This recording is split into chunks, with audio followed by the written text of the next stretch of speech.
partimos para a análise com a ajuda do politólogo Bruno Costa, que se junta a nós por videochamada. Boa noite e seja bem-vindo. O novo governo toma posse a 2 de abril, ainda não está fechada a lista, mas alguns nomes de ministros antigos têm vindo ao público. O que é que podemos esperar? Mais caras novas ou antigos governantes? Muito boa noite.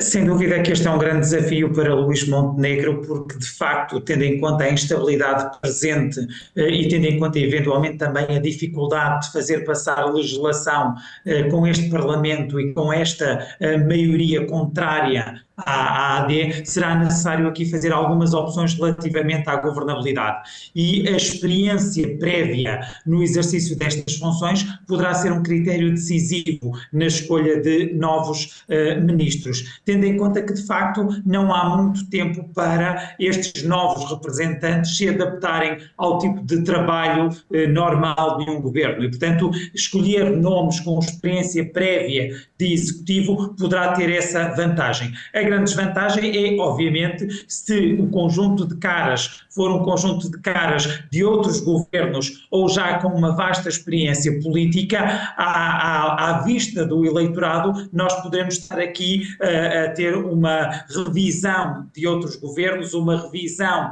de outros dirigentes políticos e não as tais caras novas. Portanto, parece-me que Luís Montenegro irá, nesta fase, optar por, nas pastas mais políticas, que exigem maior combate político, escolher pessoas com essa experiência, ou seja, com também capacidade de diálogo parlamentar e, eventualmente, nas pastas mais técnicas, irá olhar para aqueles que ajudaram a AD a construir o seu programa político e que foram também parte das listas e eleitos deputados à Assembleia da República para escolher alguns perfis mais técnicos, algumas caras novas para fazer precisamente essa mescla. No entanto, o núcleo duro, que é aquele núcleo próximo de Luís Montenegro, contando nomeadamente com os seus vice-presidentes e com ex-membros de governos, nomeadamente de Passos Coelho, poderão ser o core central do governo a propor e a apresentar ao Presidente da República. O DN diz hoje, professor, que o acordo de Montenegro com a Iniciativa Liberal esteve próximo, mas não aconteceu. Deverá este ser um executivo apenas da AD? Não haver entendimento fragiliza a maioria da direita?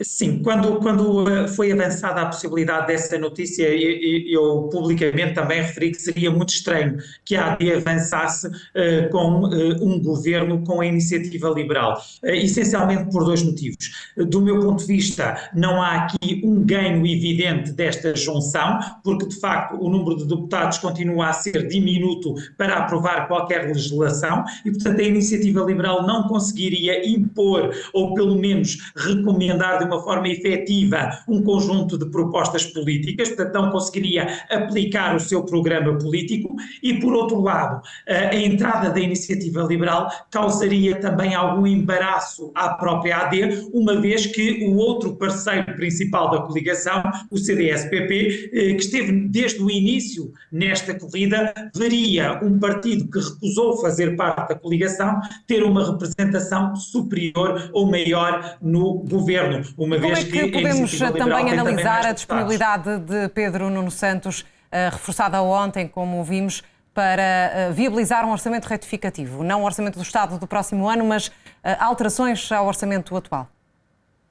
Parece-me que nesta fase nem Pedro Nuno Santos nem André Ventura quererão ser responsabilizados por uma dificuldade de início de funções. Ou seja, a partir do momento em que a AD vence as eleições, em que Luís Montenegro é indigitado, vão criar aqui um conjunto de condições para que Luís Montenegro não possa utilizar esse argumento se de facto as coisas correrem mal. E, portanto, esse argumento é utilizado na rejeição, à moção de rejeição que o Partido Comunista já decidiu que irá apresentar ao programa de governo da AD, de Luís Montenegro, mas também relativamente a este orçamento retificativo, uma vez que o que pode estar em causa é um conjunto de medidas em setores fundamentais e que correspondem, digamos, a áreas onde há claramente um entendimento.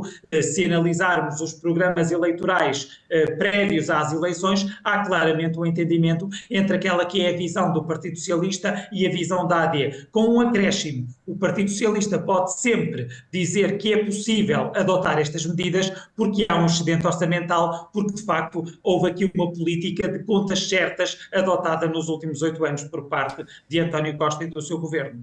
E em relação ao orçamento do próximo ano, vai ser mais difícil, não deverá haver apoio socialista? Que resta ao Chega, que continua a insistir em acordo com a AD? Como é que Luís Montenegro fará para sair desta encruzilhada, digamos assim?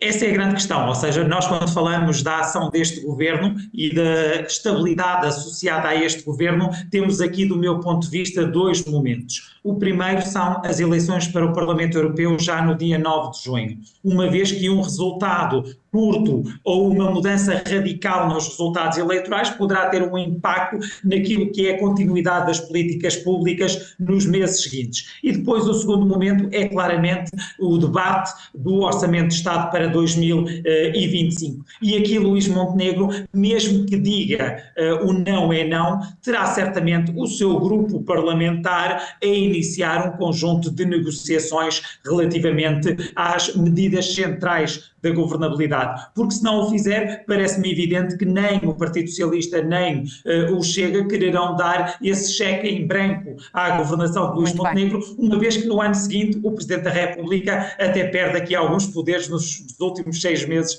do seu mandato de dissolver a Assembleia da República. Muito bem, professor Bruno Costa, obrigada pela sua análise neste Fala Portugal. Boa noite. Obrigado. Boa noite.